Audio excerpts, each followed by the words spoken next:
¿Cómo están? Bien. Bueno, Hola Eduardo, felicidades, feliz cumpleaños atrasado. gracias. Felicidades. Felicidades. Felicidades, Eduardo. Felicidades. Muchas felicidades. Bueno, a lo mejor el jueves ¿Cantamos las que viene, mañanitas o no quieres oír? bueno, a mí me cuesta, pero el jueves que viene, como el 21 es el cumpleaños de Sujei, podríamos festejar los dos cumpleaños todos juntos. ¿Parece? Nos venimos, no importa la hora, nos venimos con una copa, aunque sea una copa de agua. No, como de agua. Bueno, y festejamos el cumpleaños, ¿les parece? Bárbaro. Eduardo, Sí, disculpa, yo tengo unas preguntas de módulo anteriores, bueno, del primero, respiración. Explicabas en ese módulo que la forma que nosotros tenemos de respirar, ya sea del pecho, del abdomen, tenía que ver con el tipo de vínculo que teníamos.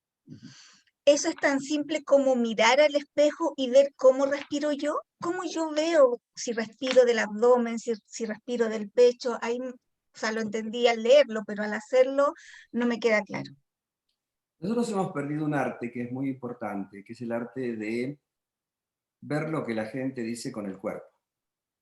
Yo provengo del campo del psicoanálisis, y en el psicoanálisis lo que se hace es no mirar al paciente.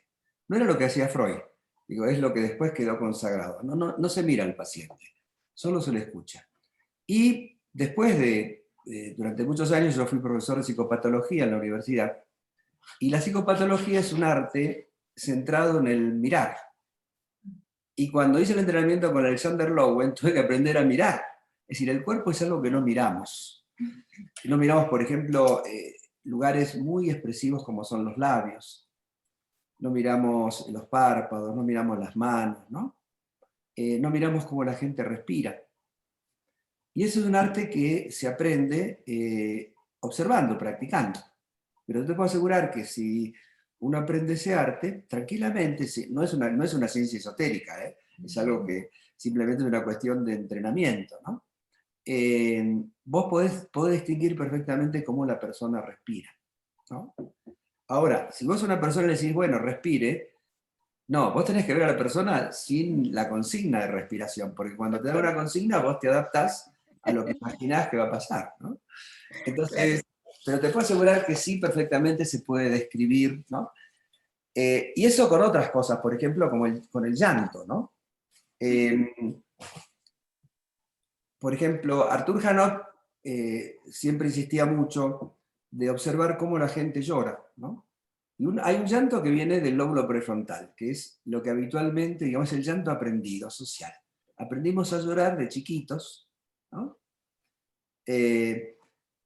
Hay un llanto que tiene que ver con el sistema límbico y hay un llanto que tiene que ver con el tronco, es decir, que surge de las entrañas, ¿no? Entonces, el cómo llorás te dice de dónde viene el recuerdo por el cual estás llorando. Esto no es bueno ni es malo, es simplemente poder situar si se trata de una pérdida, de un dolor o de una alegría que tiene que ver con tu experiencia, digamos, gestativa de los primeros años de vida, o si tiene que ver con una experiencia posterior, o si tiene que ver ya con una experiencia en donde el lóbulo prefrontal, todo lo que tiene que ver con la cognición y el pensamiento, gobierna tu vida, ¿no? La mayoría de la gente llora desde el lóbulo prefrontal, llora del entrenamiento social, y se ríe desde el entrenamiento social, ¿no? Entonces, esos tipos de cosas que en la clínica están como olvidadas y que deberíamos retomarlas porque son las más significativas, las más importantes, ¿no? Las cosas que cotidianamente la gente hace, y entonces uno puede perfectamente, viendo cómo respira, cómo se ríe, cómo llora, o cómo se mueve, ¿no? Cómo mueve sus labios, en fin, todo, puede hacer como una evaluación, te puedo asegurar, muy precisa de lo que pasa en el mundo interior de la persona. Pero eso hay que desarrollar la capacidad de observación, que estamos entrenados a no ver. Sí. Y eso después van a ver que lo vamos a retomar cuando hablemos un poquito más del sistema nervioso, porque de chiquito estamos entrenados y el sistema nervioso aprendió a no ver conscientemente. Ok, muy amable, Eduardo, gracias. Loreto tiene su manita. A ver, Loreto. Sí, perdonen, maestros, como vamos a entrar a... Gracias, vamos a entrar al nervioso. Quisiera preguntar una cosa del endocrino. Hablabas mucho del hipertiroidismo, de la negación, de la manía. Entonces, yo quisiera saber, para la hiperprolactinemia, que también es una hormona de la hipófisis, ¿tendríamos que trabajar de la misma manera la posibilidad de destierro, exclusión, repudio, o habría algo distinto sabiendo que es una glándula mamaria? Digamos que afecta más a las mujeres. Claro. Bueno, necesitamos tener siempre presente la lectura global, ¿no? Primero vamos de lo global a lo particular, y ahora voy a responderte. Entonces decimos, todas las patologías endócrinas, en términos generales, son patologías bipolares, son equivalentes bipolares. Los hiper tienen que ver con euforias, manías, negaciones, lo que sea, ¿no? En todas sus formas. Y las hipo tienen que ver con tristeza, depresión y todas sus formas, todos sus temas. Específicamente, esa patología que vos decís tiene que ver con la madre. Yo le voy a decir una frase de algo que estábamos conversando recién con Sujei, de otra cosa, pero tiene que ver. Yo hace años escribí un libro que se llama El complejo materno, y entonces, donde digo que Dios es la madre, ¿no? Y entonces cuando muere la madre, nosotros quedamos a la intemperie de Dios, es decir, quedamos como sentir que no tenemos sustento, que no tenemos sostén, ¿no? Y no importa la edad que tengas, la muerte materna implica el desconsuelo de perder el sostén que tenemos grabado en nuestro sistema nervioso sobre eso. Esa patología tiene que ver mucho con huellas de falta de sostén en la vida de una mujer. La mujer, digamos, el primer modelo de identificación de su feminidad es la madre. Ahora, es una madre que le da seguridad, que le da sostén, que le da confort, que le da cobijo o no. Y entonces ese exceso es como un grito de quiero más, necesito más, me siento carenciado, estoy como a la intemperie, sin sostén, aunque la madre no haya muerto. Eso sería como el mapa específico particular de esa patología que me estás preguntando, Loreto. No sé si te checa, pero te cuento. Hay otras cosas. Claro que sí. Hay otras cosas, por ejemplo, mujeres que en algún momento de su vida la madre le comparte que ha sufrido un abuso sexual. Entonces, al tiempo esa chica, esa hija empieza a desarrollar este síntoma. Yo no termino de ver, digamos, porque esto no es una cosa que uno tiene que inventar, tiene que poder ver las conexiones clínicas, ¿no? No termino por ahora de ver cuál es digamos, la conexión. Pero sí la clínica me enseñó que la madre le cuenta a la hija, yo cuando era chica o cuando estaba, lo que sea, en algún momento me abusaron, me violaron, y la hija que recibe ese mensaje, al tiempo hace este síntoma. Ténganlo presente, digamos, yo no les puedo dar más que la observación clínica. No tengo por ahora puedo inventarles, pero me refiero, no tengo una razón lógica que me guste como sustento. Pero investíguenlo, ¿no? Ténganlo presente. ¿Te sirve, Loreto? Sí, y la clave entonces es irme por la línea materna, o sea, madre, abuela, con eso ya tienes un antecedente. Tías abuelas también son muy importantes. Tías abuelas. Nanas. No sé, acá en México hay muchas historias de nanas, que inclusive tienen más peso que la madre.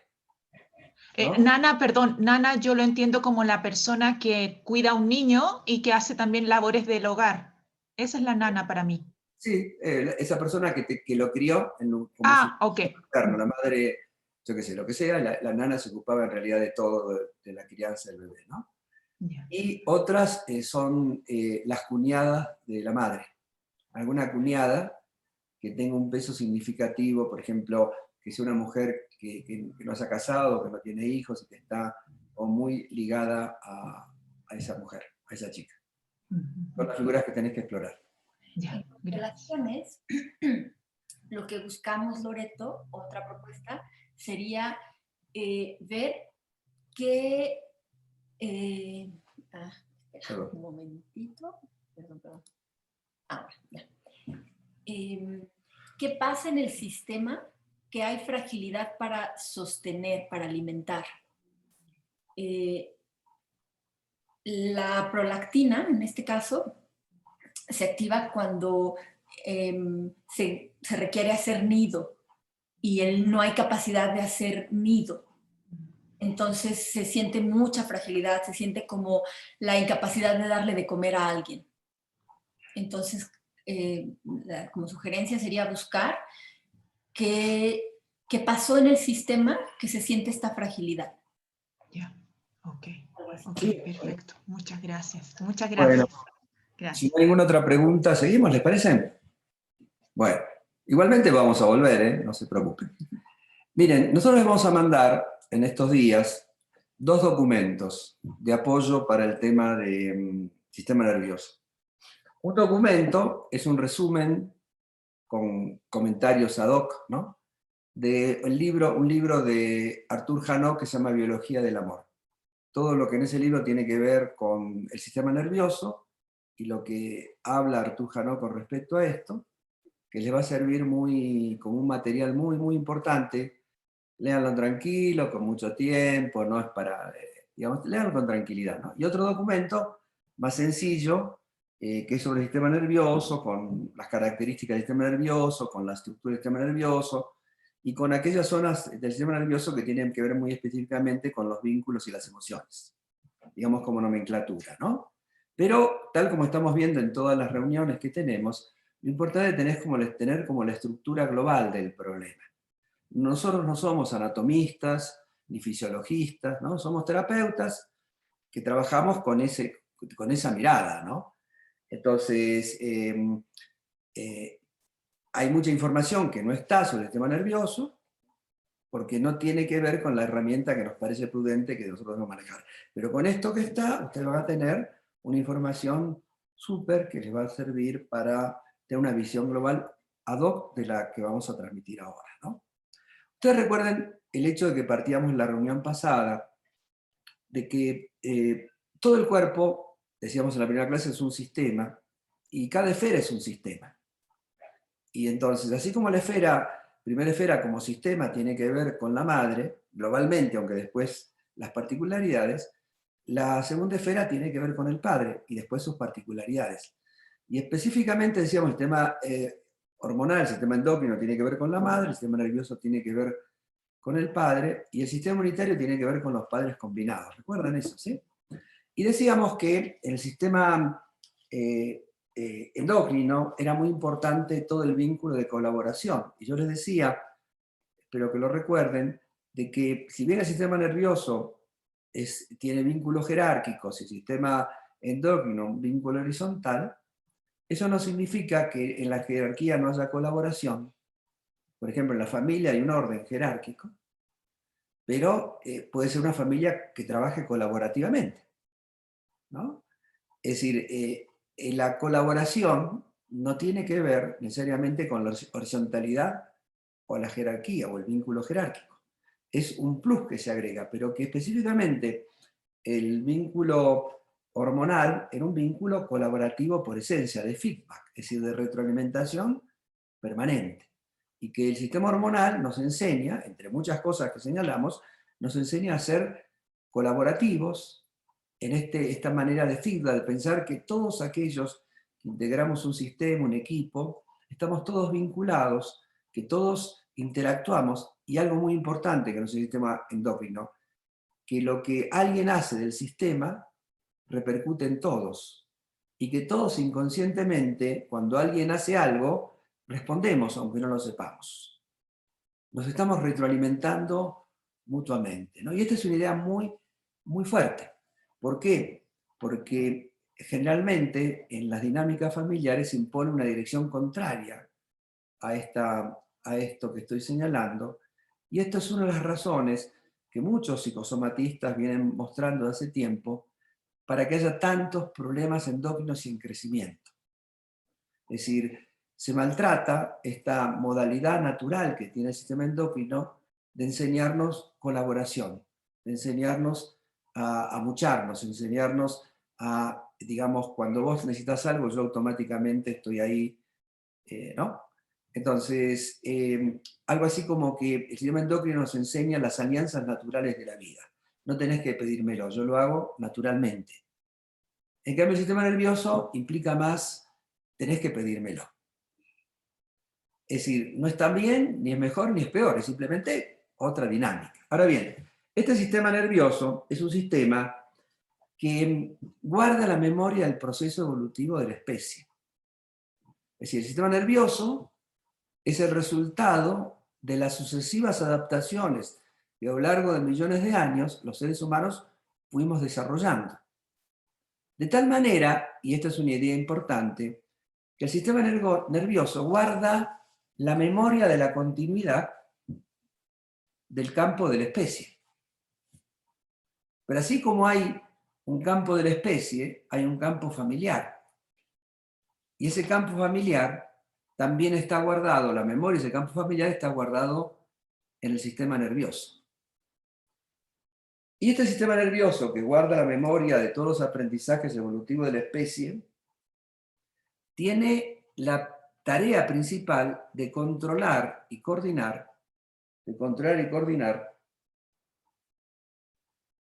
información, dado que el funcionamiento ordenado, eficiente y regulado, la palabra regulado es muy importante en el sistema nervioso, de cada persona, supone que los diferentes elementos que conforman lo que yo soy trabajen con cierta coordinación.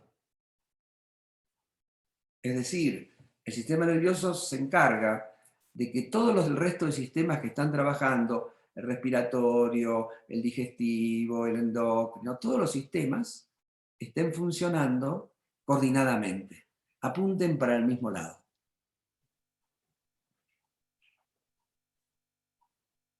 Esto supone la existencia de un sistema complejo de entrada de información, procesamiento de información y salida de información. Y este sistema complejo de información implica que hay un conjunto de señales en el interior y el exterior del organismo que el sistema nervioso se encarga de coordinar, se encarga de unir, se encarga de comprender, para que todos esos mensajes que vienen del interior del organismo y vienen del entorno nos lleven a respuestas adaptativas, y esto es muy crucial. El sistema nervioso se ocupa de garantizar respuestas adaptativas al organismo. Y en ese sentido hay que entender, y esto es muy importante para los vínculos y los síntomas, entender que a lo mejor para mi conciencia una respuesta no parece lógica, lo cual no significa que no tenga sentido y no sea la mejor adaptación que podemos hacer. ¿Por qué? Porque el sistema nervioso aprendió a lo largo de millones de años las mejores maneras de sobrevivir. Que me gusten o no es otra historia. Que haya mejores, estoy de acuerdo. Pero el sistema nervioso responde de la mejor manera que tiene aprendido, algo así como, miren, el sistema nervioso sabe más que mi conciencia. Hay que escuchar lo que el sistema nervioso nos propone. Pero otra cosa importante del sistema nervioso es que el sistema nervioso es un sistema abierto, que está en proceso de aprendizaje permanente. De tal manera que no hay que imaginar el sistema nervioso como algo terminado, como una arquitectura finalizada, sino que el sistema nervioso sigue durante toda la vida sigue readaptándose, sigue aprendiendo,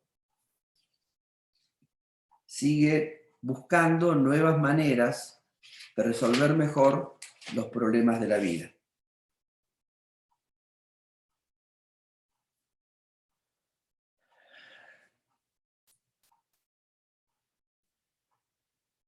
Y además hay otra cuestión muy importante que voy a vincularlo, no voy a hablar de eso, pero voy a vincularlo con el tema del trauma. El trauma, ese ese suceso que no hemos podido lograr transformar en una experiencia. Por lo tanto, es un núcleo disociado dentro de nuestro sistema. Por lo tanto, pulsa por buscar una solución, por reprocesarse. Y lo hace a través de intentos fallidos, como pueden ser un síntoma. Pero el trauma, fundamentalmente vamos a decir en lo que me interesa, es algo que está pendiente de solución. Y el sistema nervioso garantiza que los traumas no resueltos, es decir, los pendientes en el árbol familiar, en algún punto de la genealogía se busque resolver lo que no se pudo resolver. Es decir, que el sistema nervioso da continuidad a los pendientes del linaje familiar. Y acá viene una cosa sumamente importante, que tiene que ver con el sistema nervioso y que tiene que ver con muchas otras cosas. El sistema nervioso tiene que ver con la memoria. Muchas veces nosotros decimos, la memoria inconsciente gobierna nuestra vida. Y yo les pido que empecemos a pensar, y esto es natural, ¿no? Empecemos a pensar que muchas veces son las memorias de otros las que gobiernan nuestra vida. A mi abuelita le pasó tal cosa y entonces yo hago tal otra cosa. Es decir, la memoria de los otros gobierna mi vida. Piensen lo importante que es esto. Piensen lo importante que es esto. Y piensen, por eso, lo importante de entender que el sistema nervioso entrelaza generaciones y que el sistema nervioso intenta en ese entrelazamiento cerrar los pendientes que existen en el sistema.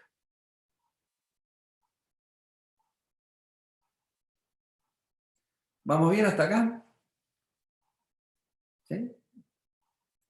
Entonces, ese sistema nervioso, que yo quiero que lo piensen desde algún lugar como un sintonizador que se conecta con los campos de información, vamos a decir, del universo, ¿no? Y que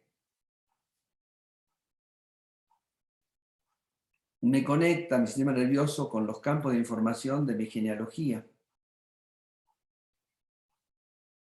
Es un sistema que está gobernado, entre otras cosas, por una ley que es: hay que cerrar los pendientes, hay que cancelar las deudas. Para seguir adaptando, no tenemos que tener lastres del ayer, tenemos que tener recursos del ayer. Por lo tanto, el sistema nervioso se ve obligado por su naturaleza a hacernos recordar de manera no consciente, por ejemplo, un síntoma o un vínculo, aquellas cosas que en la genealogía quedaron pendientes, muchos secretos que no fueron dichos, traumas silenciados, abusos olvidados, lo que sea, ¿no? El sistema nervioso dice: no, momentito, eso lo siento, disculpe, alguien tiene que hacerse cargo. Después vendrán las dinámicas familiares de por qué yo, por qué tú, por qué lo que sea. Pero el sistema nervioso dice: es necesario que en el sistema que los pendientes sean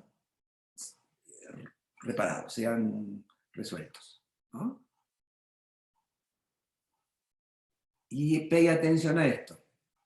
Ese campo de información del sistema familiar influye sobre los cambios de mi sistema nervioso, y los cambios de mi sistema nervioso influyen sobre el sistema familiar al cual pertenezco. Esto es toda la historia que ha puesto sobre la mesa la epigenética. Entonces, está absolutamente demostrado desde muchos lugares, ¿no?, que uno transmite a generaciones posteriores los aprendizajes epigenéticos que va adquiriendo en la vida. Y los genetistas dicen que es mucho más importante esa experiencia que el gen en sí mismo. Pero más allá de eso, lo importante es la idea de el sistema nervioso se encarga de dar continuidad y no hacernos olvidar que hay pendientes. ¿Por qué? Porque para el sistema nervioso, o por lo menos para la parte que estamos hablando del sistema nervioso que se encarga de estas funciones, no hay tiempo. Es decir, el sistema es atemporal. Si bien se manifiesta en la temporalidad de una historia, lóbulo prefrontal, en la estructura del sistema nervioso básico de nuestra vida, que tiene que ver con lo que estamos hablando, es atemporal. Por lo tanto, para el sistema nervioso, lo de mi abuela es ahora. El abuso de mi abuelo es hoy. Ese hijo no reconocido, excluido, está pasando ahora. Entonces, el sistema nervioso tiene esta función, ¿no? Y en ese sentido, hay 3 referencias fundamentales del sistema nervioso que queremos compartirles como marco de referencia global de muchas de las cosas que vamos a decir después. La primera es que el sistema nervioso se está transformando de manera continua. Quiero que se olviden de esa cosa que estudiamos en el colegio, que el sistema nervioso está cerrado, que después... No. Hasta el día de mi muerte el sistema nervioso se está transformando. Y la fuerza de los cambios en el sistema nervioso, es el punto 2, la fuerza de los cambios en el sistema nervioso es empujada por las necesidades vinculares nuevas. Es decir, los cambios que se producen en el sistema nervioso tienen que ver con vínculos. Y esto es crucial, importante, tremendamente significativo. Es decir, los vínculos empujan los cambios del sistema nervioso. Así como cuando era bebé fue el vínculo con mamá la que modeló y cinceló mi sistema nervioso. Es decir, el amor materno o el desamor materno cincelan mi sistema nervioso. Así también, a lo largo de mi vida, los vínculos son la fuerza que empuja los cambios en las redes de mi sistema nervioso. Por lo tanto, vamos a decir algo fuerte, pero creo que es crucial, los vínculos son, además de muchas otras cosas, el alimento esencial del sistema nervioso. Aire para los pulmones, comida para el estómago, bacterias, virus, para el sistema inmunitario, ¿no? Vínculos para el sistema nervioso. No significa que solo impacte en este territorio, pero digo, para el sistema nervioso, el alimento nato del sistema nervioso no es la información, son los vínculos. Sí. Dale, había el micrófono y pregunta.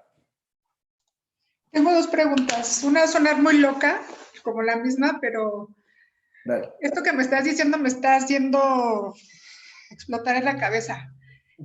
Quiere decir que si en algún sistema familiar no se atiende ningún trauma, ningún nada, llega un momento en que alguien se va a volver loco. Y esa es una, ¿no? Bueno, Y...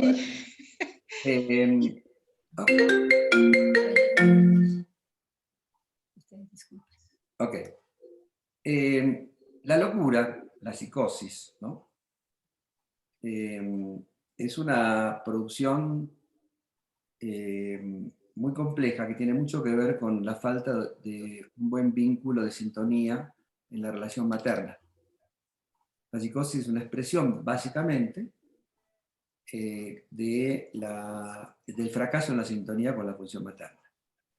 La clínica indica que la psicosis, por lo menos desde la mirada que, no sé cómo se ve específicamente en constelaciones, pero la psicosis siempre es reproducción de patrones, es decir, por ejemplo, vamos a decirlo así, el cáncer no desarrollado del abuelo se convierte en psicosis en el nieto.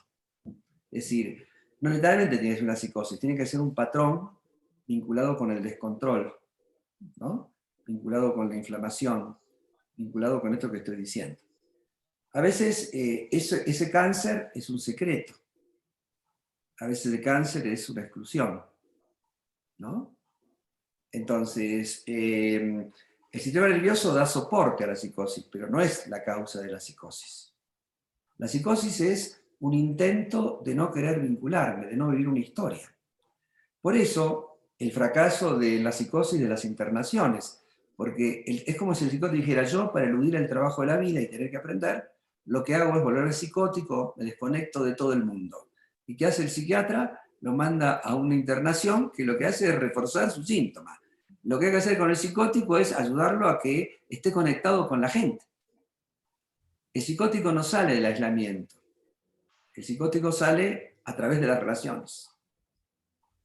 Okay. ¿Te sirve lo que te digo? Sí. Sí. En constelaciones, esto lo habrán escuchado muchísimo de Bert Hellinger, la psicosis y la esquizofrenia son el resultado de víctimas y perpetradores en un mismo sistema, donde no se entiende cómo, siendo familia, se puedan lastimar. Y esto crea, más tarde, 2 o 3 generaciones después, psicosis en alguien. Y entonces volvemos al punto de que el alimento esencial del sistema nervioso son los vínculos. En tanto estos vínculos no se sanen, obviamente el sistema nervioso se empieza a atrofiar de esta manera. El sistema nervioso tiene una ley que lo alienta y dice, yo para evolucionar tengo que no tener cuentas pendientes. El sistema nervioso empuja la evolución, el aprendizaje, la adaptación. Entonces yo para poder evolucionar, dice el sistema nervioso, dice, tengo que no tener pendientes. Los pendientes me obturan, me molestan, me impiden una buena adaptación, una buena evolución. Por lo tanto, tengo que dedicar energías a sanar los pendientes. Pero a veces resulta, por esa atemporalidad que hablamos, ese pendiente, para mi conciencia, sucedió hace 100 años. Pero el sistema nervioso es ahora, es un pendiente ahora. Y entonces el sistema nervioso intenta solucionarlo de la mejor manera que puede. Entonces, por ejemplo, hago un síntoma. Ese síntoma trae algo nuevo. Pero ese síntoma es fallido, porque justamente si yo no hago un trabajo, ese síntoma por sí mismo no va a resolver el pendiente. Lo que hace el síntoma es tratar de reeditar de una manera escenificada y disfrazada la situación traumática que quedó pendiente.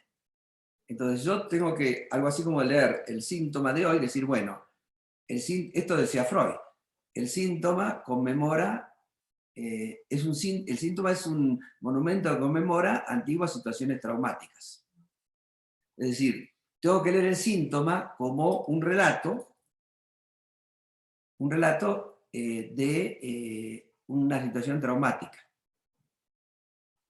Entonces, el sistema nervioso me dice, che, hacé tu trabajo ahora, yo te cuento de la mejor manera que puedo, pero vos traducilo. Entonces me duele la cabeza, ¿no? Entonces, yo qué sé, voy a ver la Sujei, con estas cefaleas que tengo, y entonces hacemos un trabajo constelar, y entonces Sujei dice, lo que pasó, que yo qué sé, tu abuelita, por ejemplo, tuvo un gran accidente en la cabeza, y vos ahora tenés cefaleas. Estoy inventando, y simplificando. Pero el sistema nervioso se encarga de mandarme en clave una narración encubierta para que yo haga un trabajo. Porque el sistema nervioso dice, bueno, yo me ocupo de tratar de resolver los pendientes, pero vos tenés que hacer tu parte. Es decir, el sistema nervioso no elude la responsabilidad que cada quien tiene que hacer con lo que el sistema nervioso plantea. Y esto es muy importante. Pensaba en esta investigación, Eduardo, que ya la habré comentado 20 veces acá, pero que a mí me trae mucha luz en esto que estás compartiendo. Esta investigación que hicieron con ratas preñadas y que las meten en agua congelada y después las sacan y las hacen dar a luz, ¿no? Y entonces lo que encuentran es que bebé y mamá tienen el mismo nivel de alerta y pánico al evento.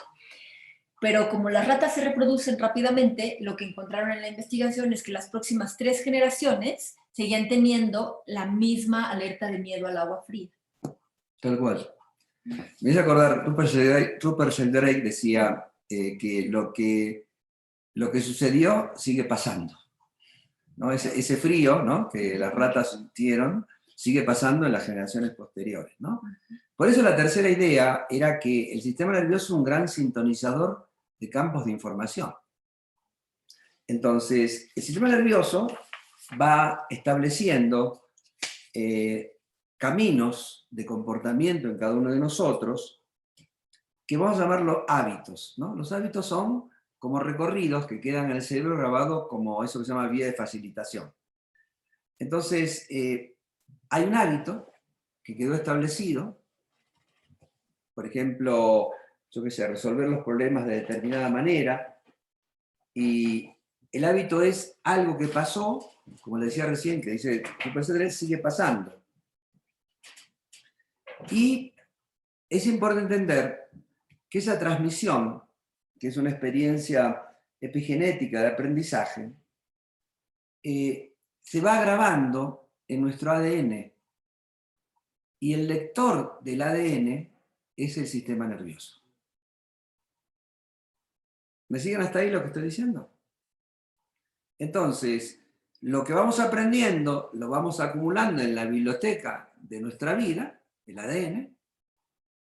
El ADN no es algo cerrado, algo terminado, sino algo que está en continua reescritura.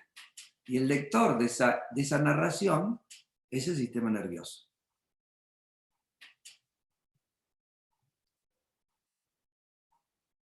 Recapitulando, vamos a pensar el sistema nervioso como una estructura muy compleja que da cuenta del proceso evolutivo de la especie, que da cuenta de mi propio proceso evolutivo, que es el sistema que da continuidad en la resolución de los problemas o pendientes genealógicos y de la especie.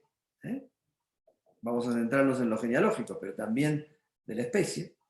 Pero también el sistema nervioso es un sistema que tiene grabado las distintas experiencias de los patrones vinculares mediante el cual intentamos resolver problemas en nuestra vida, evolutivamente incorporados. Entonces, el tronco cerebral tiene los patrones de ataque, huida, apaciguamiento, colaboración. El sistema límbico, fundamentalmente, los patrones de emparejamiento y dependencia. Y el lóbulo prefrontal, los patrones de competición, culpabilización, vergüenza, pudor, etcétera, etcétera. Sistema prefrontal, perdón, lóbulo prefrontal. Entonces,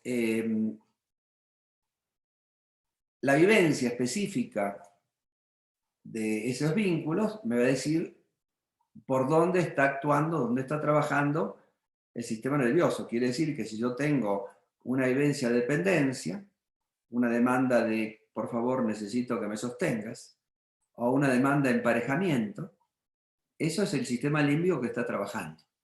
Y voy a repetir, no piensen en términos mal o bien, estamos diciendo lo que está trabajando,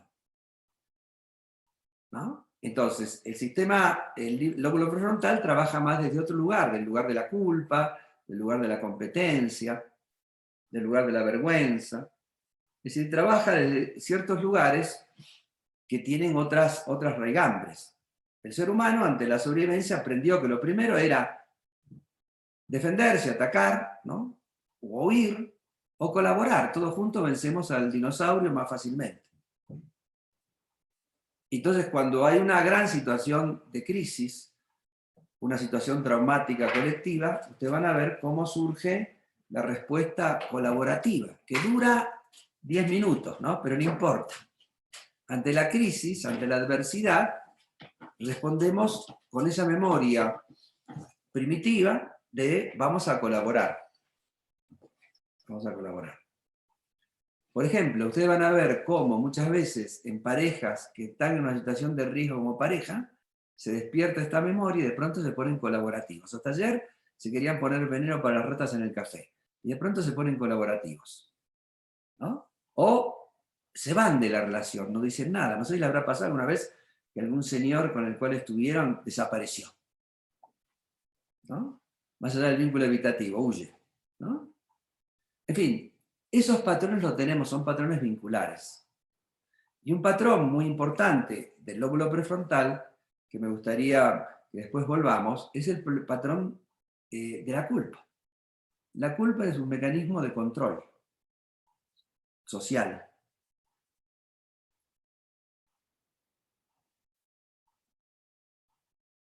Y sobre eso vamos a trabajar después un rato.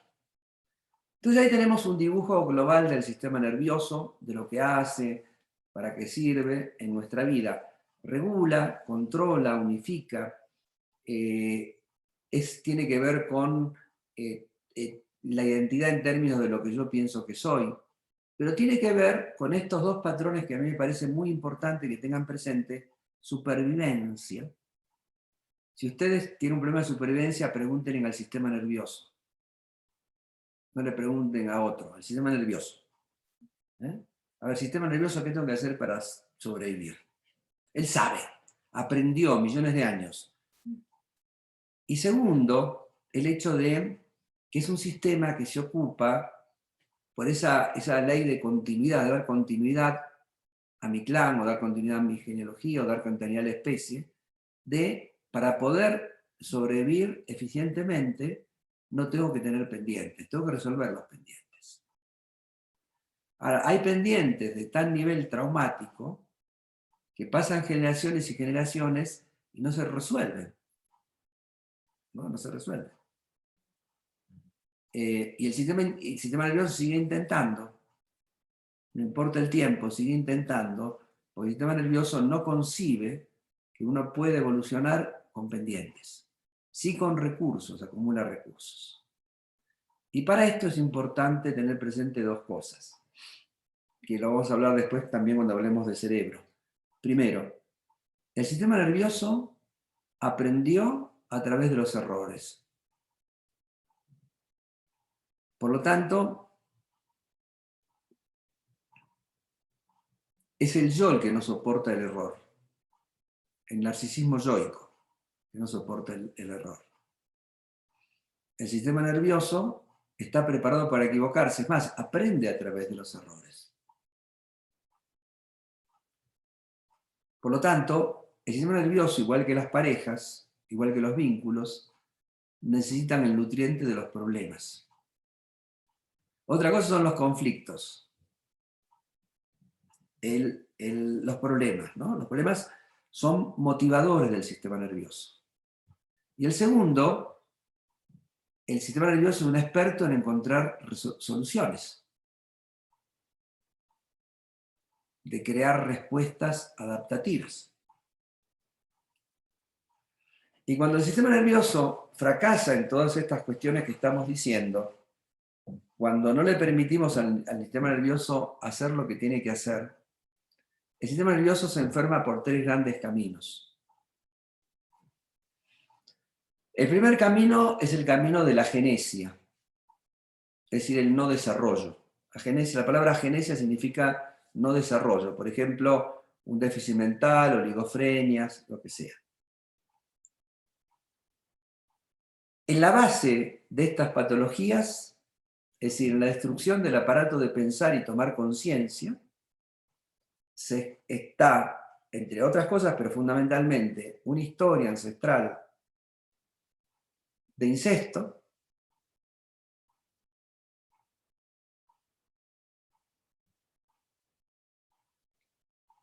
y silenciado. Es decir, que el retorno del trauma de un incesto silenciado se puede convertir en generaciones sucesivas en una patología que anule la capacidad o la función de poder tomar conciencia de esto. No solamente se bloqueó el recordar, sino se bloqueó la capacidad de recordar. Yo tengo una duda ahí, no sé si me puedan apoyar. ¿Sí? ¿Será mejor entonces expresarlo? O sea, ¿es mejor decir el secreto, aunque eso cause como angustia en los familiares, en los hijos? Lo que nos enferma no es lo que decimos, sino lo que callamos. Okay. Lo que separa una pareja no es lo que la pareja calla, sino no es lo que la pareja dice, sino lo que la pareja calla. siempre es mejor expresar. El tema es cómo lo expresás, ¿no? Entonces, ¿qué sentido tiene decirle a un chico de 4 años, tu mamá, cuando era adolescente, la violaron? No tiene ningún sentido eso, es una cosa... O me contaba una madre que le contaba a su hija que tenía mal sexo con su marido, el padre de la hija, ¿no? ¿Entienden? Esto son perturbaciones. Pero digo, siempre es preferible las cosas hablarlas. Entonces, la primera patología, el primer camino es el camino de la destrucción del aparato del pensar, a través de una agenesia, es decir, un no desarrollo. Que la agenesia puede aparecer en cualquier otro plano. Ahora bien, hay una patología que se llama oligotimia, en donde la persona no tiene ningún fracaso en el desarrollo orgánico. Tiene toda su estructura cerebral completa, pero es como si no la tuviera. Es tan fuerte la situación traumática, tan fuerte, que es como si vació de posibilidades de pensar. La persona tiene estructura cerebral, pero no puede usarla. En ambos casos, la cuestión del incesto está ahí presente muy, muy fuertemente. Eduardo, déjame regresar un poquito con Dani, porque este tema de abrir secretos, por lo menos en constelaciones, si le preguntamos a quien dice, yo tengo el secreto de la abuela, a mí me lo contó mi mamá y yo se lo quiero ir a contar a todos. Y aquí el tema es, ¿a quién le corresponde abrir el secreto? Esto es lo que diría. Porque si no se vuelve otra especie de sacrificio, de suicidio. Tal cual, sí. Muy bien. Miren, yo tengo una amiga en Nicaragua que tiene una finca de café. Entonces, cuando iba a trabajar a Nicaragua, hace años, a dar clases y atender, me quedaba siempre ahí digamos, en la finca de esta amiga y su marido. Entonces, una vez esta amiga, en un tiempo había sido directora de discapacidad en Nicaragua. Y tenía una hija, queda embarazada y tiene mellizos que tienen síndrome de Down. Ella es directora. Y entonces un día estábamos tomando un café una mañana, y lo uno con lo de los secretos, ¿no? Y entonces yo estaba tranquilamente mirando el amanecer y el verde y tomando el cafecito, y entonces mi amiga me pregunta, Eduardo, vos que estás en estas cosas, ¿cuál es el origen emocional del síndrome, ¿no? Imagínense la escena, ¿no? Digamos. Entonces yo, bueno, en realidad, en fin. Entonces le cuento esto, ¿no? Esto que le estoy contando. Y ella me dice, el padre de los chicos es hijo, había una costumbre en cierta zona de Nicaragua, que cuando la chica cumplía 15 años, algún tío la iniciaba sexualmente. Era como un ritual, ¿no? Y entonces el padre de los chicos era hijo de este incesto, ¿no? Entonces, como corroborando lo que estoy diciendo, ¿no? Y entonces hablábamos justamente de cómo se había enterado ella. Ella no se lo había dicho, ni su marido, ni nada. Ella se había enterado por una tía que le había dicho, yo tengo que decirte algo, y se lo dijo. Y ella se había quedado congelada, porque dice que... ¿no? Bueno, entonces la primera cuestión es las agenesias, que lo que hace es destruir la capacidad de poder tomar conciencia. Miren, es tan tremendo, porque no siempre el incesto produce esto, pero es tan tremendo la situación incestuosa que es como que no se quiere poder hablar, ni recordar, ni poder pensar esa situación. En segundo lugar, las lesiones, que pueden ser provocadas por múltiples maneras, ¿no? Por múltiples, un tumor, un accidente cerebrovascular, en fin, o un golpe, ¿no? Entonces, que tiene mucho que ver, por ejemplo, un síntoma a veces de lesiones puede ser, yo qué sé, la epilepsia, ¿no? La epilepsia puede ser fruto de una lesión cerebral. Pero hay muchas, ¿no? Lo cierto es que generalmente las lesiones tienen que ver con, hay algo que ya es como imposible de poder soportar.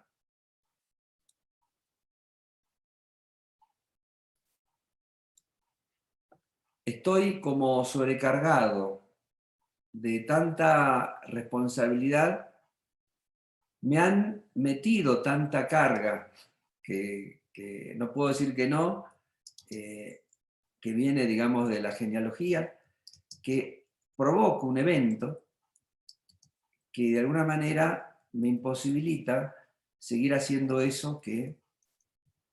Por lo tanto, el tema de lesiones tiene mucho que ver con lo territorial, tiene que ver con cuestiones de estima.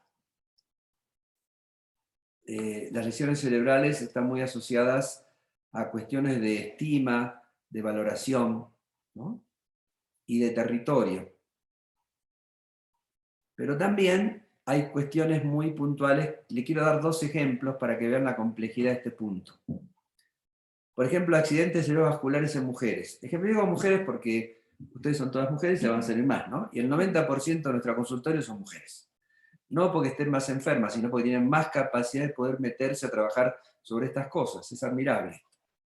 Bueno, miren, mujeres que por ejemplo están en una relación de pareja de la cual no pueden salirse y se enamoran de otro señor con el cual viven lo que no viven en su pareja, pero que no pueden romper la relación. Y por ejemplo hacen un accidente cerebrovascular que produce una lesión cerebral, que es como el síntoma transaccional de este conflicto, ¿no? Es interesante la repetición de estas cuestiones, ¿no? Es decir, me siento desgarrada por una doble situación que no puedo dejarla, no por una cuestión de amor, ¿no? Eso es otra historia. En un lugar tengo todo mi amor, en otro lado tengo ataduras que no me permiten dejar. Entonces, esa situación puede generar una lesión. O, por ejemplo, he visto mucho tumores cerebrales en mujeres que están en relaciones con hombres tiránicos, despóticos, maltratadores, ¿no? Y que no pueden salirse de esa vinculación. Por supuesto que hay un montón de otros, yo qué sé, factores, pero digamos, el tema de la lesión tiene mucho que ver con eso, ¿no? Y finalmente, todos los procesos de deterioro, demencias, esclerosis, ¿no? Que es como si un rico se volviera pobre, que tiene mucho que ver con temas de poder, de mal uso del poder, ¿no? Es decir, personas que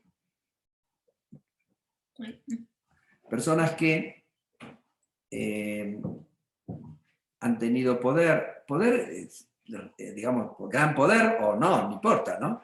Es decir, una vivencia subjetiva, que lo han ejercido inadecuadamente y que eso se los cobra en la vida como destrucción. Quiero que piensen en una persona que ha tenido mucho poder y que de pronto no puede por sí solo ir al baño, se desorienta. Es decir, miren, el ataque narcisista es tremendo. Y la historia, van a ver ustedes, si ustedes pasan revista, mucha gente en el mundo que ha tenido mucho poder, que han terminado de esta manera, ¿no? El tema del poder es un tema en los deterioros muy, muy importante del sistema nervioso. No es lo único, pero es un tema ahí crucial y muy importante, ¿no? Porque el poder se coloca como un sustituto, una forma equivocada de amor. Es decir, no puedo amar, y entonces me conecto con el otro en un lugar de poder, violencia, negligencia, abuso, lo que sea, ¿no? Yo contaba en algún lugar, hablando de este tema del poder, que uno tiene que dejar de solo mirar el poder y piensa, yo qué sé, el presidente, piensa los ricos, no, piensen en la vida cotidiana. Por ejemplo, Loreto, que te tengo ahí, discúlpame, Loreto, suponete que yo que estás viviendo con alguien, ¿no? Familiar, lo que sea, y te dicen, ¿querés una taza de café? Y vos decís no. Entonces esa persona te dice, no, pero no querés tomar un café, te traigo un café, te lo hago. Eso es violencia.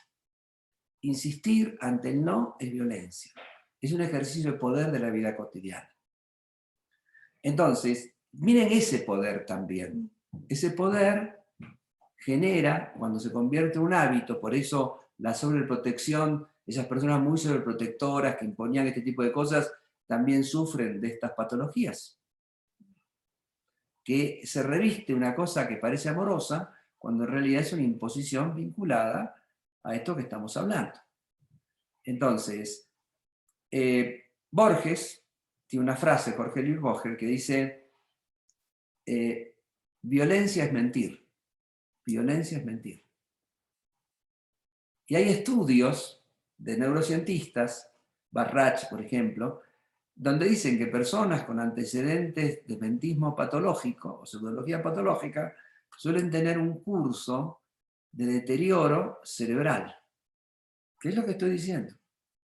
Por lo tanto, no piensen en el poder como esas superestructuras inmensas, sino piensen en las cosas de poder de la vida cotidiana también. Y cómo esas cosas de poder deterioran, ¿no? Deterioran ese padre despótico que de pronto tiene, yo que sé, una demencia, ¿no? Y que entonces le tienen que ayudar a ir al baño. Imagínense lo que es eso, ¿no? Entonces, ahí tenemos los tres grandes cuadros, las tres grandes vías del enfermar del sistema nervioso. Esto es mucho más complejo, pero me parece que esto nos sirve. Entonces pensemos, bueno, dale, pregunta y después digo, pensemos, dale, pregunta. La parálisis cerebral está en este rubro. Sí. Hay niños que nacen ya así. Claro, cuando esta patología, el caso de las agenesias, un niño que nace con síndrome de Down, está pagando los platos rotos de temas anteriores, ¿no? Miren, hay muchos mecanismos mediante los cuales estas compensaciones se pueden dar, pero por ejemplo, yo tengo un paciente, que bueno, hace como 1 o 2 años que no lo veo, pero lo tuve como 6 o 7 años como paciente, paralítico, ¿no? No movía las piernas y solo podía mover un brazo, ¿no? Y entonces, eso era desde chico. Y entonces un día, después de muchas flores o de mucha charla, me cuenta una historia que le habían contado a él, que el abuelo materno, en una pelea, le había dado con un fierro, le había dado a otro señor, le había roto la columna vertebral y ese señor había quedado paralítico. Por el cual el abuelo había estado en la cárcel un tiempo. Y él nace así. ¿No? Entonces, cuando uno se encuentra con estas cosas, cuando se queda con estas cosas, dice, wow, ¿no? Digamos, esto, ¿no? Entonces, es como decir, yo que sé, mi abuelo fue incendiario y yo me digo, soy bombero, ¿no? Digamos, es muy directo, pero a veces uno se queda así porque es así, digamos, es directo, ¿no? Entonces... son las expiaciones, ¿no? Exacto. Claro, sí, claro. Se paga por lo que alguien más hizo. Sí, claro. Yo cuando enseñaba en la facultad siempre le decía a los chicos que estudian psicología, siempre les decía, pregúntense qué locos había en la familia para que uno quiera ahora ser psicólogo para reparar la locura de los ancestros, ¿no? En ese tiempo lo decía como medio en broma, en chiste, ¿no? Pero hoy lo pienso realmente, no lo pienso realmente. Bueno, ahí tenemos un panorama central, ¿no? Si quieres un ejercicio. Mira, te preguntan aquí, Eduardo, si el Alzheimer se considera en este caso como un ejemplo. Sí, claro, es un deterioro, exactamente. Miren, el Parkinson, el Alzheimer, todos los que son las esclerosis cerebrales de todo tipo, las demencias, ¿no? Todos los deterioros de todo eso tienen que ver con este patrón global. Después cada uno tendrá su historia particular. Pero a mí me parece que a los efectos centrales de lo que estamos trabajando, esa información es como, digamos, la central que no hay que olvidar. Es decir, el tema del incesto, ¿no?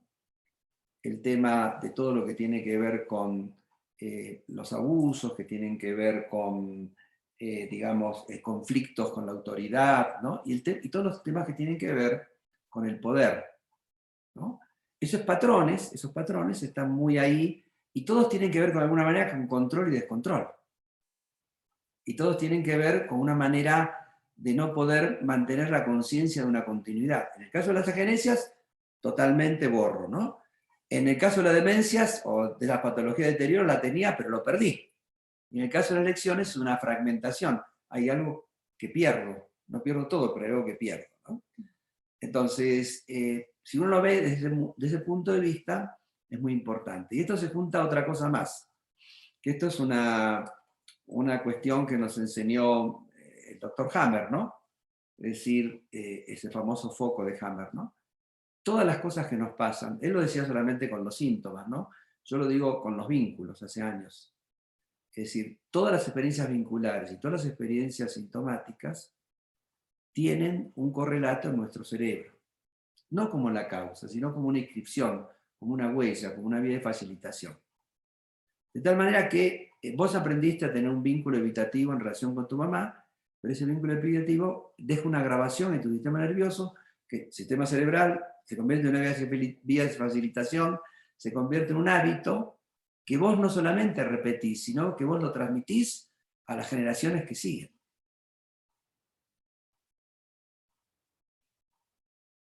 Y eso es muy poderoso, eso es muy fuerte. Entonces, la gente piensa que bloqueando, por ejemplo, a través de psicofármacos, bloqueando estas cuestiones, se va a conseguir la cura, y es todo lo contrario. Es decir, es agregar bloqueo sobre bloqueo. Lo que hay que hacer es destrabar con las técnicas de todo tipo, ¿no? Técnicas de toda naturaleza que ayuden a desbloquear, no a más bloquear. Entonces, Atul Gano siempre nos enseñaba, miren, la aspirina puede aliviar el dolor, pero usted puede situarse en el confort de un dolor aliviado, pero que nunca se va a curar. Y entonces, la cronicidad comienza a convertirse en un valor. Y estamos contentos porque estamos crónicos, ¿no? Es como decir, yo tengo un conflicto con mi papá crónico, ¿no? Entonces, pero estoy feliz porque no sube ni baja. O tengo, yo qué sé, un cáncer que no avanza ni retrocede. Y me siento feliz, la gente se siente feliz porque está cronificada. Y te dice, yo no, el azúcar la tengo muy estable, ¿no? Crónicamente estable, está enfermo y está feliz con su cronicidad, ¿no? Bueno, eso en otro plano es lo que hace muchas veces inconscientemente el mapa familiar o el sistema familiar, que nos sintamos felices, que nos sintamos conformes con algo que estamos pagando, ¿no? Es decir, estamos haciendo una expiación, por ejemplo, reforzándonos del trabajo, ayudando a toda la familia, y cuando es una cosa patológica. Yo no tengo que expiar, no tengo que pagar. Entonces, la cronicidad, tanto a nivel de los vínculos como a nivel de los síntomas, es un cuento que se hace el lóbulo prefrontal para justificar no hacerse responsable y no trabajar sobre eso.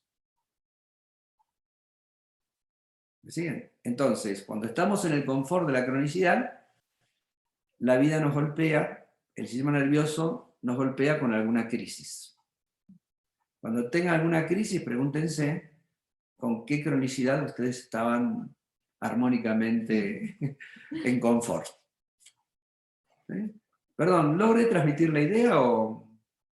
Sí, Eduardo. A ver, solo para saber si esto puede aportar en algo. Entonces, en las agenesias podemos decir que hay una expiación, que alguien paga por alguien más. Tal cual. ¿No?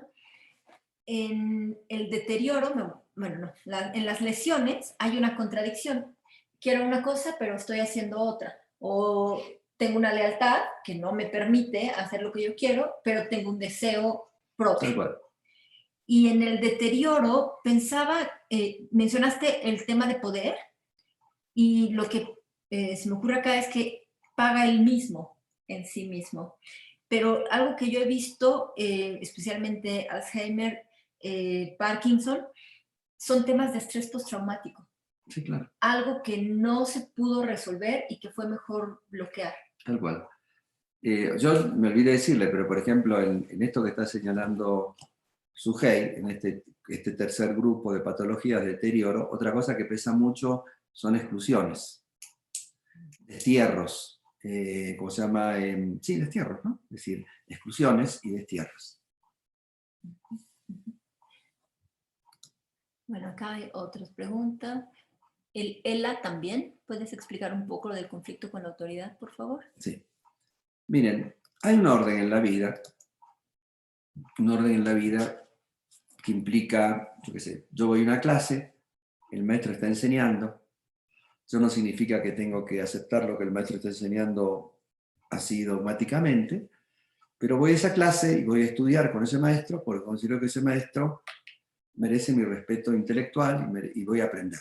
Y si no, voy a un lugar donde no voy a aprender, digamos, soy un huevón, ¿no? Digamos, uno trata en la vida de ir a lugares donde aprenda cosas. Por supuesto que, por ejemplo, a veces, yo que sé, en las formaciones académicas uno transita con distintos maestros, con distintas cosas. Pero digamos, hay un punto que se supone que aquel que enseña sabe y yo estoy aprendiendo. Pero también el hecho de que, y esto es clave para lo que voy a decir, yo estoy enseñando, pero estoy aprendiendo también con ustedes, sus preguntas, sus observaciones, sus interrogaciones, a mí me hacen aprender. Es decir, la relación es parcialmente asimétrica, pero es una relación de ida y vuelta. El maestro no es el supuesto saber, no es el que sabe todo y ustedes se callan, sino que el maestro, yo lo digo eso de corazón, uno enseña lo que está aprendiendo. ¿No? Enseña lo que está aprendiendo. Entonces, esa es una relación. Pero supongamos que yo me coloque en el papel despótico. No pueden preguntar, porque ustedes lo que tienen que hacer es escuchar. Y ustedes además, les digo, no pueden tomar apuntes, ustedes tienen que mirarme mientras yo les hablo. Y ustedes hacen una pregunta, no ve ustedes cómo pregunta esa cosa. Es decir, yo tomo una actitud despótica, autoritaria. Eso es el ejercicio patológico del poder. El equilibrio patológico del poder. Y eso se da en todos los planos de las relaciones, ¿no? Es decir, en la vida cotidiana uno ve cómo, yo qué sé, hay relaciones en las cuales uno, el señor, por ejemplo, ejerce un poder despótico sobre la familia, sobre su pareja, ¿no? Y la otra persona se coloca en un lugar de sumisión. Entonces, todo lo que yo hago para impedir que ustedes piensen libremente, estudien libremente, sean libres, es un ejercicio patológico del poder. Entonces, yo les puedo transmitir lo que yo sé, o lo que yo pienso, pero si yo quiero que ustedes piensen como yo pienso, eso es un ejercicio patológico del poder. El poder se da en todos los planos, ¿no? En todos los planos. Entonces, no hay que mirar solo el poder como la autoridad, el presidente, ¿no? Nada, sino hay que mirar las relaciones de poder que tenemos, ¿no? Y el respeto a las situaciones de poder natural, el poder no por el lugar que ocupo, sino por lo que soy. Es decir, yo no miro a su jefe y digo, ay, la escucho porque es la directora de constelaciones. No, la escucho porque ella sabe de lo que habla. Ella tiene un poder que emana de ella, de lo que ella es, no del lugar que ocupa. Hay gente que por el lugar que ocupa ejerce, yo qué sé, el poli que te para y despóticamente te quiere morder o te quiere coimear, o como se diga en cada lugar, por el lugar que el poder que ocupa. Eso es poder patológico, ¿no? Entonces, yo tengo poder, pero por el lugar que ocupo o por lo que yo soy. Y eso me parece crucial de entenderlo. Entonces, yo respeto a mi papá, no porque mi papá me imponía, no, ya murió, pero digamos, me imponía, era el padre y yo somando y yo traigo el dinero. No, no. Lo respeto por quién era. Eso no significa que no pueda haber defectos o lo que sea, ¿no? Pero quiere decir, uno respetamos a quien se hace respetar por lo que es. Y cuando uno respeta a alguien no por lo que es, sino por, digamos, el poder que puede ejercer, la retaliación que puede ejercer, es un poder patológico. Entonces esas personas que ejercen ese poder patológico tienen una tendencia muy grande a hacer patologías de deterioro. Esclerosis, demencias, Parkinson, bueno, en fin, todas las patologías del deterioro, ¿no? Es decir, son ricos que se volvieron pobres. ¿Por qué? Porque el cuerpo o la evolución los hiere en aquella parte que más les duele, tener que depender, tener que mostrar que no pueden. ¿No? Y van a ver esas personas que de pronto, aunque estén totalmente crispadas por la enfermedad, no sueltan, ¿no? Su lugar de poder. Pues entonces eso me hace mucho ruido porque también nosotras de mamás lo podemos ejercer muchas veces sobre los hijos sin darnos cuenta. Total. Está bien. Hay algo que comenzó a estudiar Jung y lo dejó. Yo eso lo trabajo en ese libro que les comenté que se llama Complejo Materno, que es justamente, uno se pregunta, ¿cómo puede ser que se sigan reproduciendo las mismas cosas que no funcionan, ¿no? Las mismas cosas que aparentemente uno ve en la sociedad que no funcionan? Uno tiene que plantearse que la sociedad tiene dos órdenes, que es un orden que vamos a llamar represivo y un orden ideológico, ¿no? El orden represivo es el policía con el bastón, el soldado con el rifle, ¿no? Y con eso se acallan las cosas. Pero hay también una cuestión ideológica, que es la cultura, la educación, la religión, donde transmiten los valores del patriarcado, ¿no? Entonces, y el patriarcado coapta a la madre, que es la que transmite ciertos valores a los hijos. La revolución que tiene que darse en el mundo es la revolución de las madres, que puedan salir de este lugar. Pero las madres son coaptadas por el patriarcado para hacer esto. No lo tomen a mal, chicas, ¿eh? No estoy diciendo que son malas madres, ¿eh? Estoy diciendo a raíz de lo que dice la compañera, eso es una función. Entonces, hay que tomar conciencia de esto, ¿no? Y entender que, las madres también desde cierto lugar inconscientemente están cumpliendo un rol de transmisión de valores a través de, metafóricamente, la teta de mamá, ¿no? Y que entonces hay un trabajo ahí muy, muy importante, ¿no? Ahí. Y a eso se le une otro tema, que es una cosa que yo veo en la clínica y que creo fervientemente, es que si la madre no corta los lazos de dependencia, el cordón umbilical, con el hijo, con los hijos, con la hija, lo que sea, el hijo no puede cortarlo, puede reacomodarse de la mejor manera que pueda. Pero si la madre no lo corta, y eso es la función arquetípica de Medea, ¿no? Esta mujer del mito, ¿no? Tan maltratada por el mito, pero en realidad la función de Medea es esa, matar al niño para que nazca el hombre, matar a la niña para que nazca la mujer. Y eso es una función materna, que si la madre no lo hace, la dependencia no se puede cortar, uno no puede cortar el cordón umbilical. Puede reacomodarse, puede hacer lo que pueda, pero si la madre no lo corta, pareciera que así están armadas las cosas, ¿no?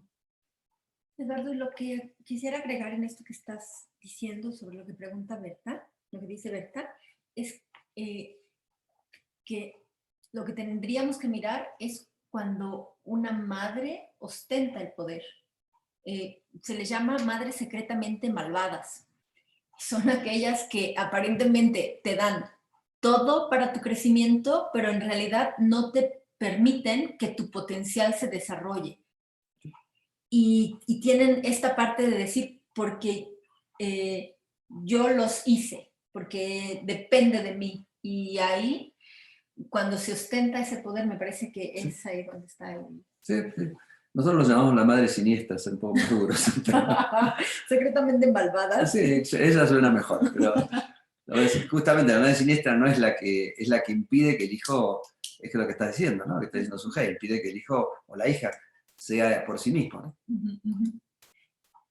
Otra pregunta por acá, Eduardo. Sobre Parkinson, ¿hay temas a considerar si es en manos o piernas? ¿Es distinto o no? Lo pregunto porque tengo paciente varón de 48 años con Parkinson en su mano izquierda. Sí, claro. Miren, las manos, lo que hay que la localización, las manos tienen que ver con la manifestación, lo que manifestamos o no manifestamos, ¿no?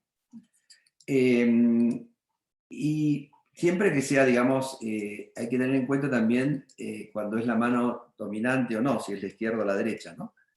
Pero la mano es un órgano ambivalente, puede acariciar o puede pegar, abrir o cerrar, ¿no? Tiene mucho que ver con ese tema, ¿no? Cuando hay un Hola, Parkinson... soy Sofía Alemán.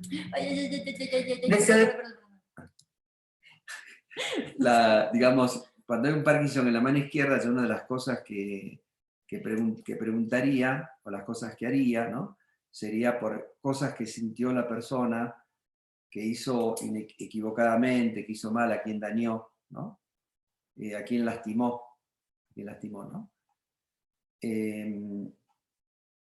La mano izquierda tiene mucho que ver con los afectos que expresamos o no expresamos, pero también con las heridas que causamos y que no asumimos la responsabilidad que causamos, la mano izquierda, ¿no? Tiene mucho que ver también con la incapacidad de haberme dado placer, de haberme permitido vivir, y tiene que ver con las cosas que yo siento que fueron pecados en mi vida. Robo, lo que sea, ¿no? Las cosas que hice a espaldas de. Eso es lo que se me ocurre decirte, ¿no? Gracias.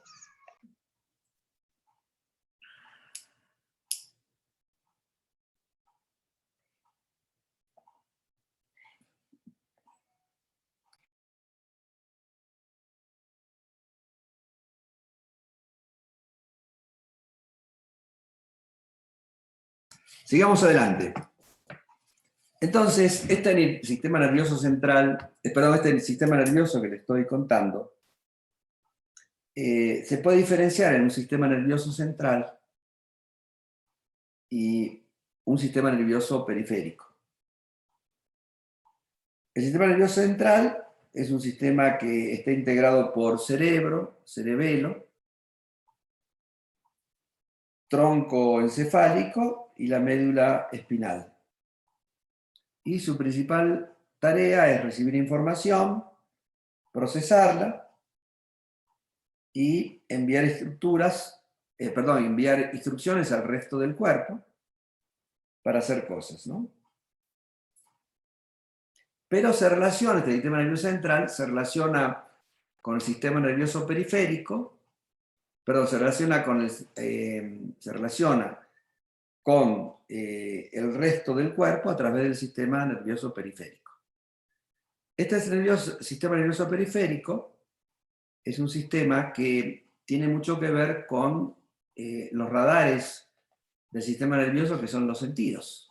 Y no solamente con eso, tiene que ver con un conjunto de nervios espinales que conectan todo el cuerpo y que tiene que ver con el sistema nervioso autónomo. Vamos a llamarlo sistema nervioso autónomo, es decir, un sistema involuntario, inconsciente, y que tiene tres divisiones fundamentales. Este sistema, que es el sistema nervioso simpático, parasimpático y entérico. Recordarán que el entérico hablamos mucho cuando hablamos de digestión, que tiene que ver con los vínculos primordiales, ¿no? El sistema simpático es el sistema que prepara el organismo para situaciones estresantes o de emergencia, es decir, para la lucha, para la huida. Cuando reaccionamos frente a una situación traumática, estamos reaccionando adversa, estamos reaccionando con nuestro sistema simpático. Este sistema simpático es un sistema, digamos, que se encarga de, a ver, Eduardo, hay un peligro, ¡fum! ¿Cómo lo resuelvo, no? Entonces, ¿cómo lo hace? Aumentando la frecuencia cardíaca, las contracciones musculares, ensancha las vías respiratorias, en fin, hace un conjunto, dilata las pupilas, un conjunto de reacciones que me está diciendo la persona se está preparando para salir corriendo o para luchar, para enfrentar el peligro. Entonces, la idea central es que el sistema simpático es un sistema que nos acciona nuestra capacidad de enfrentar situaciones traumáticas o situaciones que tienen que ver con algo que tenemos que hacer, ¿no? De pronto, por ejemplo, aparece un lindo señor, alto, rubio, de ojos verdes, atractivo, y entonces ustedes, el sistema simpático las hace entrar en disposición para ir a conquistar a ese señor atractivo. Es decir, el sistema simpático me apronta para enfrentar lo que sea, ¿no?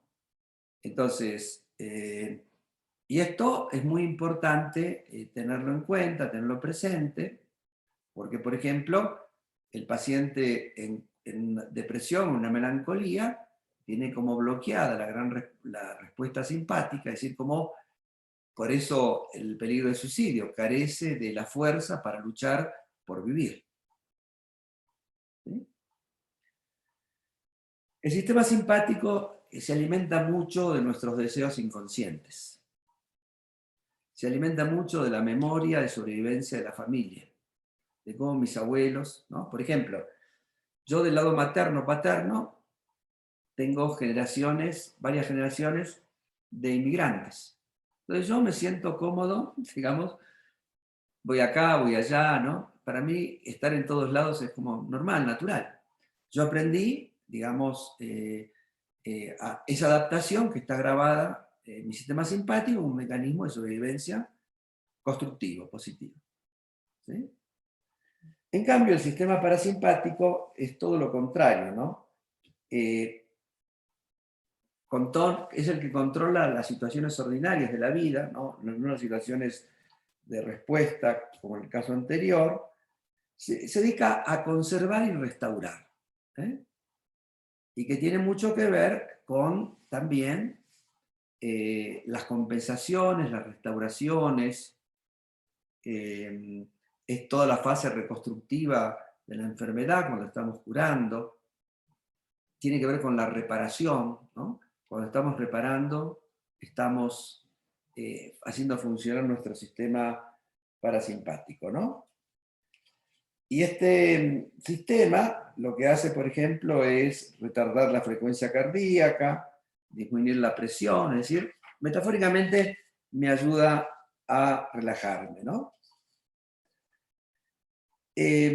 Todo este sistema simpático y el parasimpático participan en una serie de actividades muy importantes que las señalo específicamente, por ejemplo, como es la sexualidad.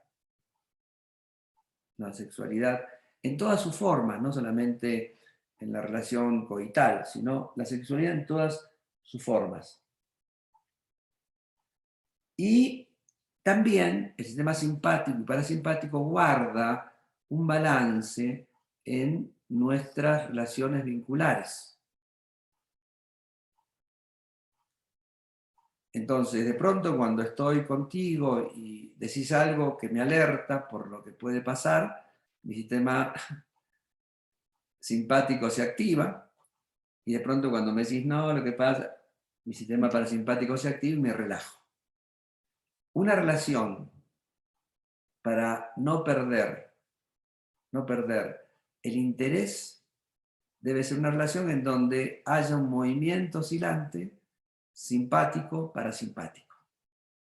Cuando hay solo vivo en estrés, o solo contigo, o solo perdí el interés y estoy en una total situación vagotónica, entonces la relación le falta el motivador, el motor natural de que me saque de la rutina.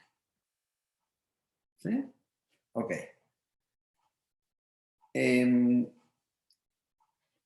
Ahora bien, el cerebro, vamos al cerebro rápidamente, ¿no?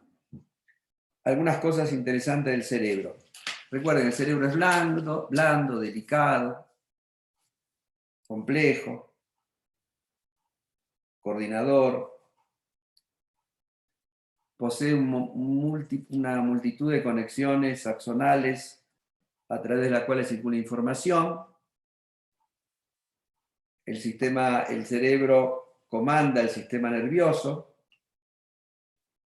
Pero hay una cosa corporal interesante que es, ¿ustedes sienten el peso del cerebro? El cerebro pesa 1,5 kilos, un poquito más, ¿no? O por ahí. ¿Sienten el peso del cerebro? No lo sentimos el peso del cerebro. Los expertos dicen que es como si pesaran 40 gramos, ¿no? Bueno, el cerebro, vamos a decir que el cerebro, que está sostenido por ese líquido, ¿no?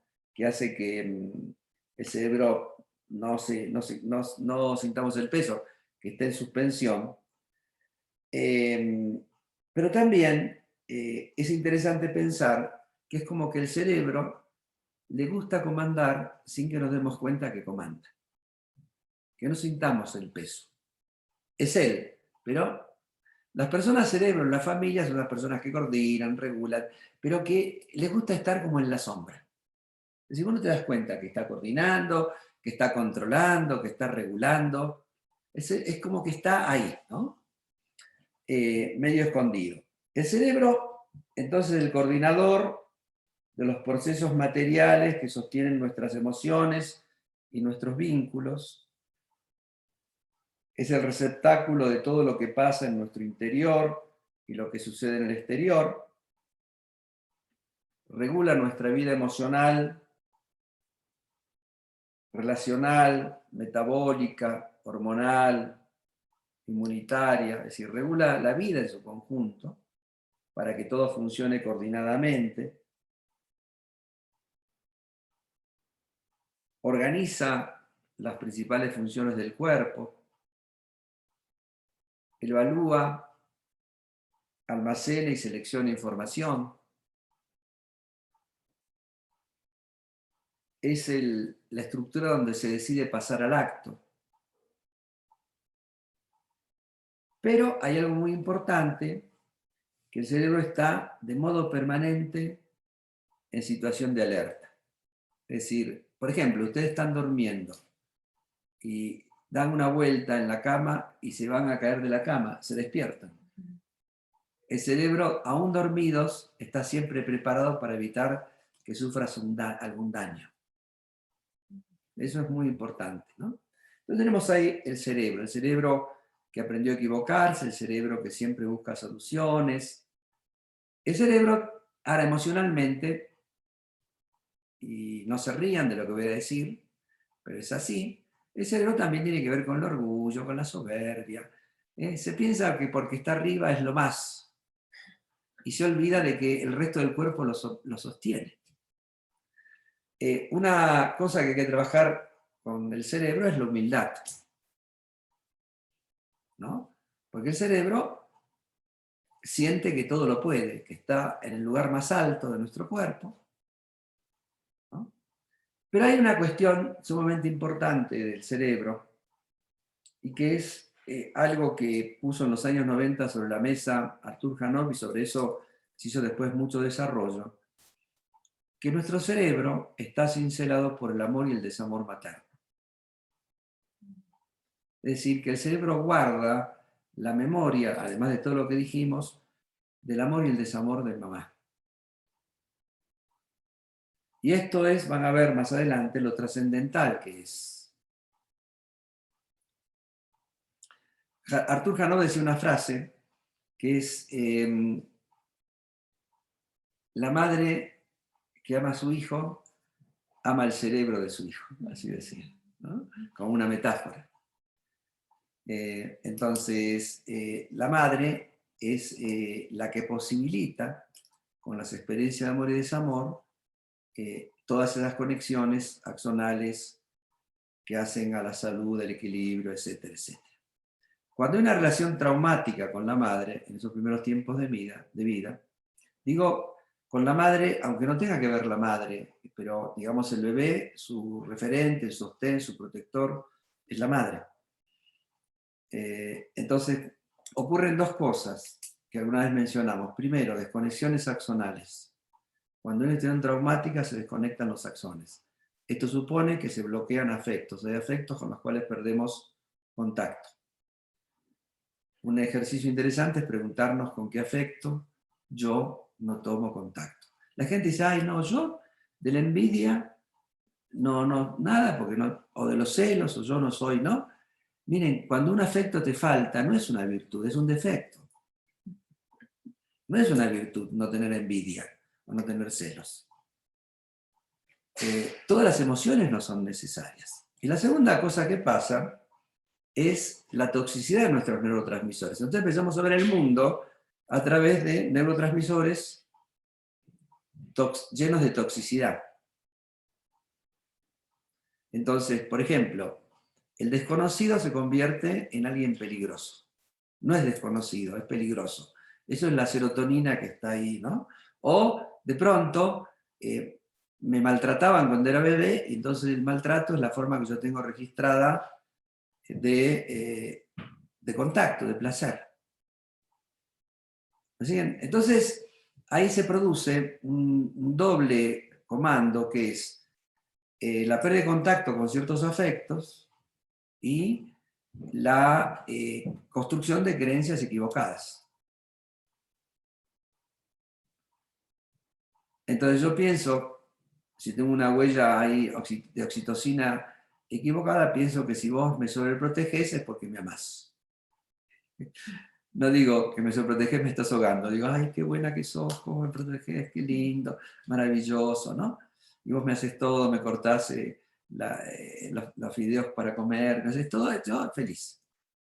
Bueno, confundo, hay, digamos, creencias equivocadas, ¿no?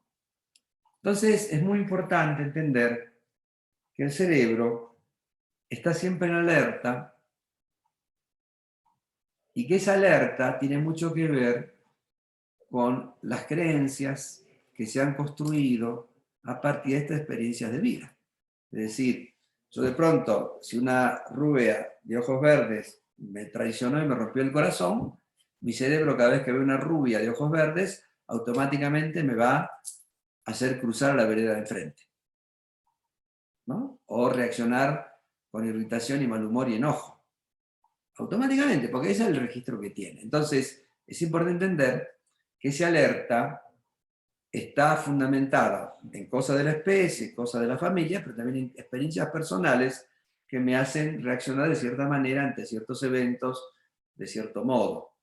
Por lo tanto, cuando uno ayuda a que el paciente resane un trauma, van a ver cómo el paciente ve el mundo de una mirada diferente. Van a ver la manera que vos ves el mundo, ¿no? Entonces, ahí es el tema. Ahí tenemos el cerebro, ¿no? Después tenemos el cerebelo, ¿no? El cerebelo equilibra, orienta, regula. El cerebelo, miren, coordina la postura, coordina el movimiento, informa a la corteza cerebral sobre el tono muscular, la rapidez, regula la orientación espacial.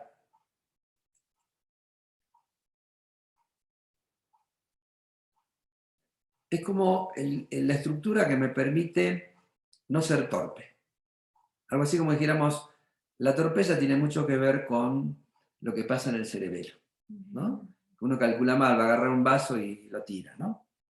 Y el cerebelo, emocionalmente el cerebelo, tiene mucho que ver con todo las emociones que me desequilibran, que me hacen perder pie. Es decir, que me hacen generar inseguridad.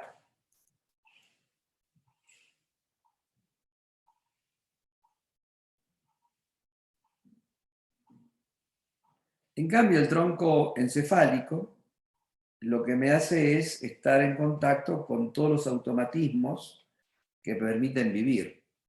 Y escuchen lo que voy a decirles. Gracias a los automatismos que tenemos en la vida, que yo no estoy pensando inspiro, expiro, ni diástole, sístole, sino que eso sucede naturalmente. Por ejemplo, yo estoy hablando y al margen de mi cerebro, mi tronco encefálico, me provee la posibilidad de que yo hable continuadamente sobre este tema. Los automatismos a nivel vincular y a nivel de la vida son los que nos permiten hacer cosas creativas.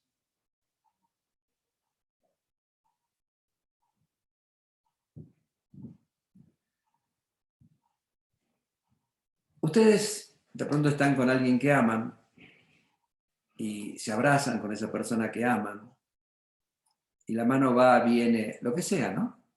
No es que están pensando, ahora le voy a poner la mano en la espalda y ahora le voy a acariciar el pelo y ahora no sé qué y ahora no sé cuánto.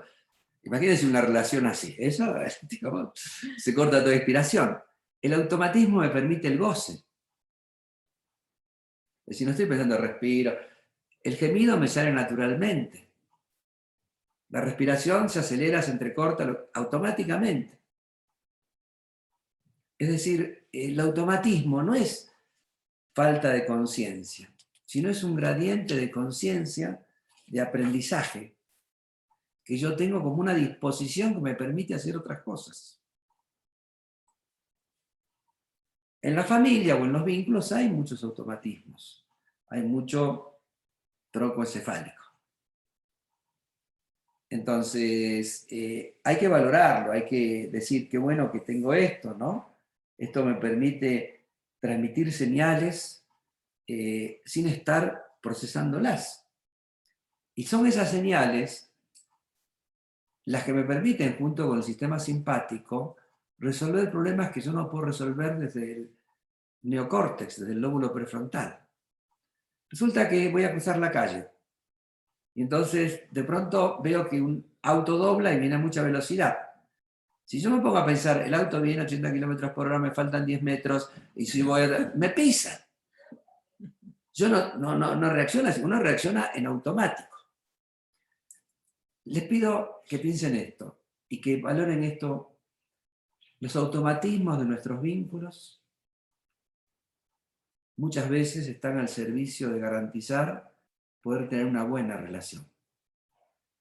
El exceso de querer hacer mental y conciencia en las relaciones es a veces lo que pudre una relación. Hay automatismos vinculares que están al servicio de que la relación funcione correctamente. No luchemos contra eso. Dejemos que el tronco encefálico de la relación, que hemos aprendido en la relación con mamá en los primeros tiempos de vida, haga su trabajo.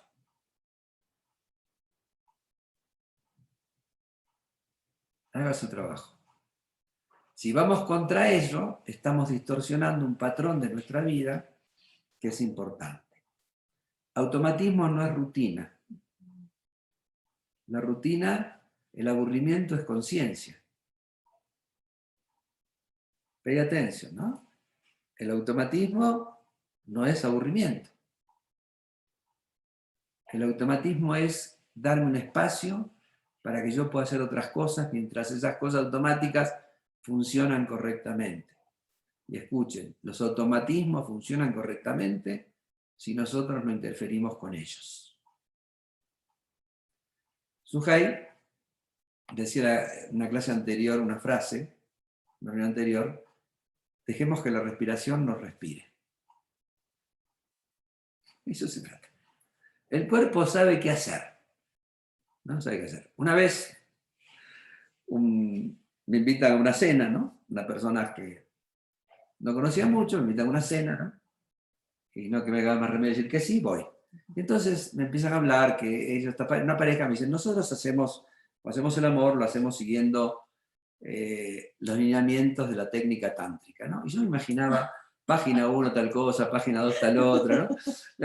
No sé, no me entraba en la cabeza, ¿no? Digo, la sexualidad tiene un automatismo natural, normal. Entonces, si yo respeto el automatismo, eso me permite después hacer otras cosas. No estar pensando en otras cosas, ¿eh? Sino, entonces, valoremos el automatismo vincular y familiar, valoremos mucho, ¿no? Y finalmente, la médula espinal, ¿no? Que tiene que ver con, es la mensajera, la transmisora, la sensible, la vulnerable, ¿no? Que recibe, no controla, sino que recibe y entrega información que sube al sistema nervioso central tanto por vía sensitiva como motora. Y lo importante de la médula espinal en términos de lo que nosotros queremos manejar, toda esta información la tienen desarrollada en los apuntes, ¿no? Es que la médula espinal trabaja sin prejuicios. Es decir, recibe la información que recibe y la sube. Los prejuicios empiezan acá. Entonces la médula espinal nos enseña a no ser prejuiciosos, a recibir las cosas como son. Tal como son. Me gusta, no me gusta, ¿no? Yo qué sé. El otro día estaba con un amigo comiendo pizza y entonces agarra un pote de, ¿cómo se llama? Sabor la roja, la salsa, ¿cómo se llama? Bueno, ketchup, la ketchup, y le pone a la pizza. Y yo sentí una cosa en el estómago horrible, ¿no? Bueno, pero es mi prejuicio, ¿no? A él le encanta comer pizza con ketchup. Es un problema de él, pero digamos... bueno, la médula espinal es, no tengo prejuicios, no tengo prejuicios, ¿sí? Vamos a hacer un break, y igual hay más material, pero vamos a hacer un break. En todo caso, después seguimos. ¿De acuerdo? ¿Cuántos minutos le damos? 20 minutos. 20 minutos.